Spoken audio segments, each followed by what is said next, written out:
G'day YouTube, welcome back to the channel. Today's video is going to be a super quick tech tip on how to fix a binding or notchiness in SCX24 axles that's typically noticed when slow crawling a descent like this.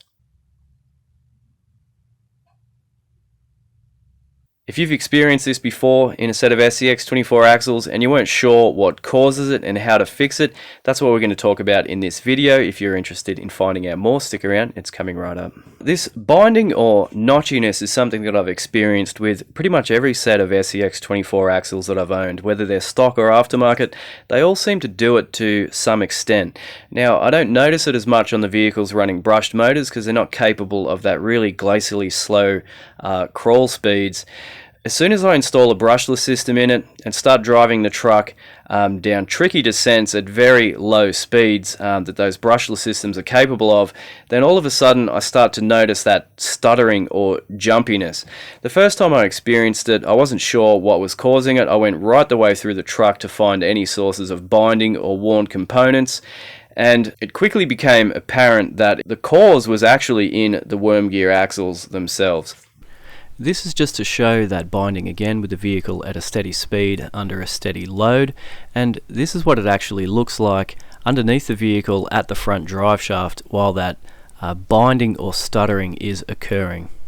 After seeing the front drive shaft unloading like that, I thought there must be something binding in the axle itself. It's actually quite the opposite. It's not something that's too tight, it's actually something that's too loose, and you can see it here as I move the wheels forwards and backwards. You can see that pinion shaft coming in and out of the axle housing there, and it's that forward to backwards slop that causes that binding. Now that we know that that excess free play in the front axle worm gear is what causes that binding or jumpiness when heading down hills, the fix is dead simple. When you pull the factory worm gear out, you'll find it's got these two little clear silicone O-rings, one each side of the worm gear.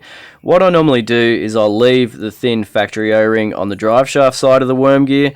On the front side here, I'll take the factory O-ring off and I'll install it with one of these little guys.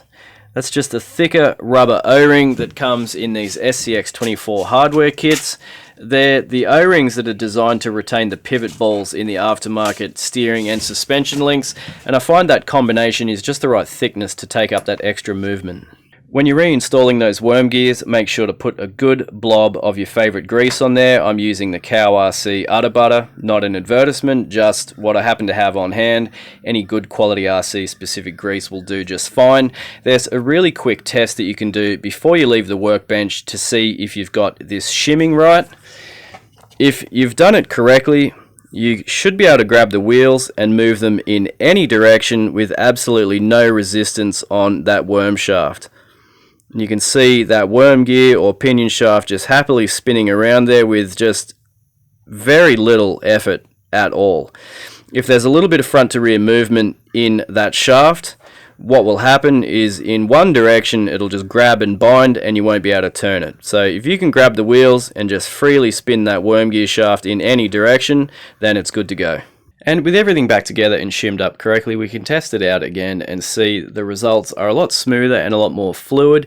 If you look very closely, you might spot a very slight hesitation every now and then, but it's nowhere near as pronounced as it was before. And for the most part, I find shimming those worm gears makes the vehicle a heck of a lot smoother, much more enjoyable to drive with nowhere near as much jerkiness or notchiness that there was before. So I'm really pleased with those results. That's where we're going to wrap it up for today, guys. Like I said, just a super quick video.